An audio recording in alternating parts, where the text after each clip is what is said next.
Hi friends, நாம் இந்த shortcut வீடியோவில் 9th நியூ புக் இயல் 1 தமிழ் ஓவியம் பற்றி பார்க்க போகிறோம். தமிழ் ஓவியம். என்றென்றும் நிலை பெற்ற தமிழே, தோற்றத்தில் தொன்மையும் நீதான், தொழில்நுட்பத்தை ஏற்ற புதுமையும் நீதான், அறியும் இலக்கணம் தந்ததும் நீதான், அரிய இலக்கணம் கொண்டதும் நீதான், காலந்தோறும் உன்னை புதுப்பித்து கொண்டு கணினி தமிழாய் வலம் வருகிறாய். கணினி அப்படின்னா கணினியில் ஷார்ட்கட்டை எப்படி ஞாபகம் வச்சுக்கிறதுனா, கணினியை தமிழர்கள் சிறந்து விளங்கினாங்க அப்படின்னு ஞாபகம் வச்சுங்க. ஈரோடு தமிழன்பன். தமிழர்களுக்கு அதிக கணினியர் நாலேஜ் இருக்குது, அறிவு இருக்குது அப்படின்னு ஞாபகம் வச்சுங்க. கணினி தமிழாய் வலம் வருகிறாய், ஆதி முதல் எல்லாமுமாய் இலங்குகிற உன்னை தமிழ் ஓவியமாய் கண்டு மகிழ்கிறோம். காலம் பிறக்கும் முன் பிறந்தது தமிழே, எந்த காலமும் நிலையாய் இருப்பதும் தமிழே. அகமாய் புறமாய் இலக்கியங்கள், அவை அமைந்ததை சொல்லும் இலக்கணங்கள், நிகரில்லா காப்பிய பூவனங்கள், உன் நெஞ்சம் நடத்தட்டும் ஊர்வலங்கள்.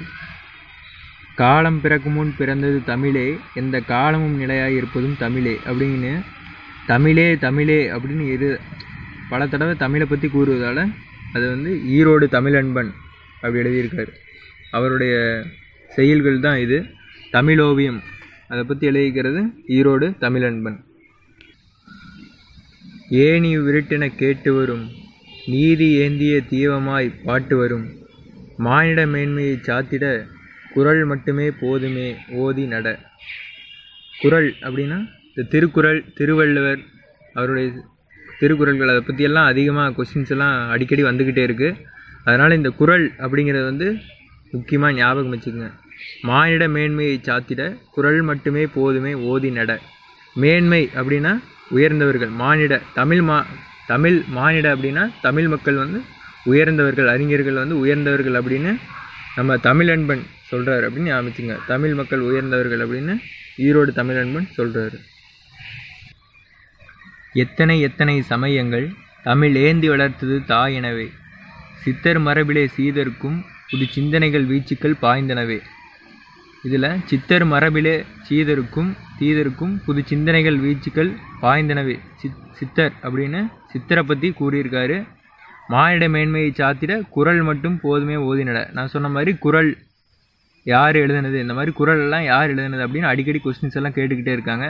குறள், சித்தர், இந்த இரண்டை பற்றியும் கூறினது நம்ம ஈரோடு தமிழன்பன். தமிழன்பன் குறள் மற்றும் சித்தரை பற்றி கூறியிருக்காரு. சித்தரை பற்றி அடிக்கடி கொஸ்டின்ஸும் கேட்டுக்கிட்டே இருக்காங்க, இதையும் நோட் பண்ணிக்கோங்க. அடுத்து, விரலை மடக்கியவன் இசை இல்லை எழில் வீணையில் என்று சொல்வது போல் குறைகள் சொல்வதை விட்டுவிட்டு புது கோலம் புனைந்து தமிழ் வளர்ப்பாய் அப்படின்னு ஈரோடு தமிழன்பன் இந்த செய்யுளில் கூறியிருக்கார். அடுத்த பேஜில் இலக்கண குறிப்பு இருக்குது, அதையும் நம்ம அப்படியே கண்டினியூஸாக பார்த்துருவோம். எத்தனை எத்தனை விட்டு விட்டு, இவை இரண்டும் அடுக்கு தொடர்கள். எத்தனை இது பண்ணால் அது பொருள் எத்தனை. அதே மாதிரி விட்டு அப்படின்னா விட்டு, இந்த மாதிரி பொருள் தருது, அதனால் இது அடுக்கு தொடர்கள். பிரித்தா பொருள் தருது, அதனால் இவை அடுக்கு தொடர்கள். ஏந்தி, ஏந்தி அப்படின்னு ஈல முடியுது, அதனால் உங்களுக்கு தெரியும் இது வினையெச்சம். ஏந்தி நின்றான், ஏந்தி வந்தான், இந்த மாதிரி வினை நடக்கிறதுக்கு தொக்கி நிற்குது, அதனால் இது வினையெச்சம். காலமும் அப்படிங்கிறது இறந்த காலம், நிகழ்காலம், எதிர்காலம் அப்படின்னு 3 காலத்தையும் குறிக்கிறதால இது முற்றுமை. இதே மாதிரி பழைய புக்கில் விரல்கள் 10 அனைவரையும் அப்படின்னு சொல்கிறாங்க. விரல்கள் 10 அப்படின்னா விரல்கள் 10 தான், அதனால் அது முற்றுமை. அனைவரையும் அப்படிங்கிறது எல்லா அனைவரையும் குறிக்குது, அதனால் இதுவும் முற்றுமை. பகுபத உறுப்பிலக்கணம். வளர்ப்பாய், வளர் கூட்டல் இப் கூட்டல் பாய் அப்படிங்கிறது இப் கூட்டல் ஆய். வளர் அப்படிங்கிறது பகுதி, ஆய் அப்படிங்கிறது முன்னிலை ஒருமை வினைமுற்று விகுதி. இப்புங்கிறது சந்தி, அப்புறம் இன்னொரு இப்போ எதிர்கால இடைநிலை.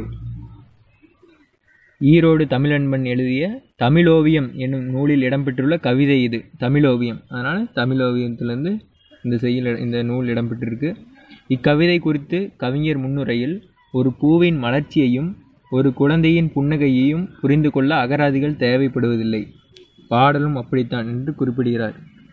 அப்போது குழந்தையோட புன்னகை இன்பமாக தானே இருக்கும், அதனால் ஈரோடு தமிழன்பன் அப்படின்னு ஷார்ட்கட்டை ஞாபகம் வச்சுக்கோங்க. புன்னகை இன்பம், ஈரோடு தமிழன்பன். ஹைக்கூ, சென்ட்ரியு, லிமரைக்கு என புது புது வடிவங்களில் கவிதை நூல்களை தந்துள்ளார். உங்களுக்கு நாங்கள் போடுற இந்த எழுத்துக்கள் எல்லாம் உங்களுக்கு சரியாக தெரியலைன்னா, தெளிவாக தெரியலைன்னா ஃபோட்டோ எடுத்து ஜூம் பண்ணி பார்த்துக்குங்க, அப்போ தெளிவாக தெரியும். இவரது வணக்கம் வள்ளுவ என்னும் கவிதை நூலுக்கு 2004ஆம் ஆண்டு சாகித்ய அகாதமி விருது வழங்கப்பட்டது. 2004 அந்த இயரை வந்து எப்படி ஞாபகம் வச்சுக்கிறதுனா, ஷார்ட்கட்டாக நம்மளை பார்த்து 4 பேராவது வணக்க வைக்கணும், மரியாதை கொடுக்கணும். அந்த அளவுக்கு நம்ம பழக்க வழக்கங்கள் நாகரிகம் வந்து நல்லா இருக்கணும். அதனால் 4 பேர் அப்படிங்கிறது வந்து 2004 அப்படின்னு ஞாபகம் வச்சுங்க. இந்த கொஸ்டின்ஸு அப்புறம் நம்ம மேலே பார்த்தோமே, ஒரு பூவின் மலர்ச்சியும் ஒரு குழந்தை, இந்த மாதிரி லைன்ஸ் வந்து முக்கியமாக எக்ஸாம்ஸ்லாம் கண்டிப்பாக கேட்பாங்க. இந்த மாதிரி ஷார்ட்கட்டாக ஞாபகம் வச்சுக்கோங்க. இதெல்லாம் அடிக்கடி கேட்கக்கூடிய கொஸ்டின்ஸ். தமிழன்பன் கவிதைகள் தமிழக அரசின் பரிசு பெற்ற நூல். அப்போது வணக்கம் வள்ளுவ அந்த நூல் வந்து சாகித்ய அகாதமி விருது பெற்றிருக்கு. தமிழன்பன் கவிதைகள் வந்து தமிழக அரசு பரிசு பெற்ற நூல், தமிழக அரசோட பரிசு பெற்றிருக்கு இந்த நூல். இந்த 2 நூலும் கேட்குறதுக்கு கண்டிப்பாக சான்ஸ் இருக்குது. நல்லா மைண்டில் ஞாபகம் வச்சுக்கணும். இவரது கவிதைகள் இந்தி, உருது, மலையாளம், ஆங்கிலம் உள்ளிட்ட மொழிகளில் மொழிபெயர்க்கப்பட்டுள்ளன. இந்தி, உருது, மலையாளம், ஆங்கிலம் இது எப்படி ஷார்ட்கட்டாக ஞாபகம் வச்சுக்கிறதுனா, தமிழர்களை வந்து ஆங்கிலேயர்கள் இந்திய மலையிலேருந்து உருட்டி விட்டாங்க அப்படின்னு ஞாபகம் வச்சுக்கோங்க. இந்திய மலை அப்படிங்கிறது வந்து இந்தி, மலை அப்படிங்கிறது மலையாளம், ஆங்கிலேயர்கள் அப்படிங்கிறது ஆங்கிலம், உருட்டி விட்டாங்க அப்படிங்கிறது வந்து உருது அப்படின்னு ஞாபகம் வச்சுக்கோங்க. இந்த மாதிரி அறிஞர்கள் வந்து அறிஞர்கள் வந்து எந்தெந்த இதில் கவிதைகளை வந்து மொழிபெயர்த்தாங்க அப்படிங்கிற கொஸ்டின்ஸ் வந்து அடிக்கடி கேட்டுக்கிட்டே இருக்காங்க. இந்த மாதிரி ஷார்ட்கட்டை ஞாபகம் வச்சுக்கோங்க. தெரிந்து தெளிவோம். அதில் இனிமையும் நீர்மையும் தமிழெனல் ஆகும் பின்கள நிகண்டு. இது எப்படி ஷார்ட்கட்டை ஞாபகம் வச்சுக்கிறதுனா, இனிமையாக இருந்தால் கலகலன்னு ஹாப்பியாக இருப்பாங்க, ஜாலியாக இருப்பாங்க. கலகல அப்படிங்கிறது வந்து பின்கள நிகண்டு. யாமறிந்த மொழிகளிலே தமிழ் மொழி போல் இனிதாவது எங்கும் காணோம் அப்படின்னு பாரதியார் சொல்லியிருக்காரு. இது எப்படி ஷார்ட்கட்டை ஞாபகம் வச்சுக்கிறதுனா, எங்கும் காணோம் அப்படின்னா யாரை காணோம் அப்படின்னு ஞாபகம் வச்சுங்க. காணோம் அப்படின்னா யார், பாரதியார். அப்போது எக்ஸாம்ஸ்லாம் இந்த மாதிரி பாரதியார், பாரதிதாசன் அப்படின்னு ஆப்ஷன்ஸில் கொடுத்துருப்பாங்க. உங்களுக்கு கன்ஃபியூஸாக இருக்கும். அதனால் இந்த மாதிரி ஷார்ட்கட்டை ஞாபகம் வச்சுட்டிங்கன்னா நீங்கள் எக்ஸாம்ஸில் ஈஸியாக மார்க் எடுக்கணும்.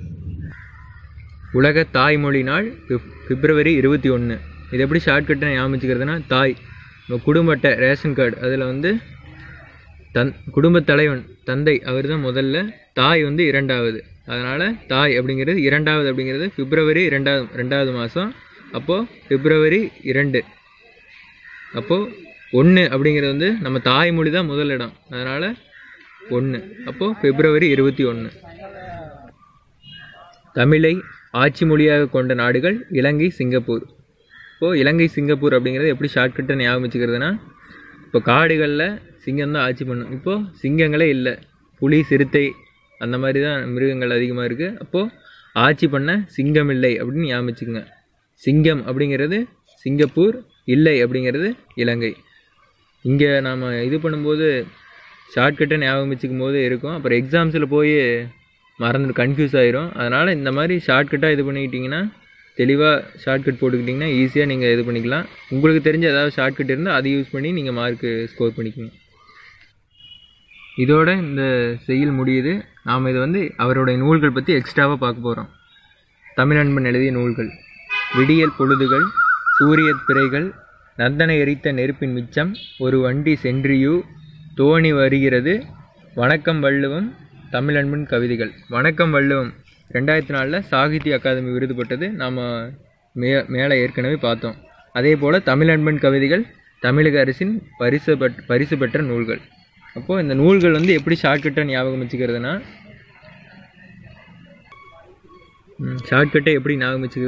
விடியல் பொழுதுகளில் சூரிய பிறைகள் வந்து கடற்கரையில் வந்து சூரிய பிறைகள் வந்து தோன்றுது.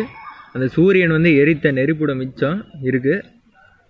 அப்போது வந்து ஒரு வண்டியில் வந்து மக்கள் போகிறாங்க. அதனால் தோணியிலிருந்து மக்கள் வராங்க. அப்போது வண்டியில் இருந்த மக்கள் வந்து தோணியில் வர மக்களை பார்த்து வணக்கம் சொல்கிறாங்க. அதுதான் வணக்கம் வள்ளுவம். அப்போது விடியல் காலையில் அப்படிங்கிறது வந்து விடியல் பொழுதுகள், சூரிய பிறைகள் அப்படிங்கிறது வந்து சூரியத் பிறைகள், எரிக்கிறது வந்து நெருப்போட மிச்சம் அப்படிங்கிறது வந்து சூரிய பிறைகள் வந்து எரிக்குது அப்படிங்கிறது வந்து நந்தனை எரித்த நெருப்பின் மிச்சம். அப்போது ஒரு வண்டியில் போகிறாங்க அப்படிங்கிறது வந்து ஒரு வண்டி சென்றியு, தோணியிலும் மக்கள் வராங்க அப்படிங்கிறது வந்து தோணி வருகிறது. அப்போது வண்டியில் வந்தவங்க தோணியில் வர மக்களை பார்த்து வணக்கம் சொல்கிறாங்க அப்படிங்கிறது வந்து வணக்கம் அப்படிங்கிறது வந்து வணக்கம் வள்ளுவம்.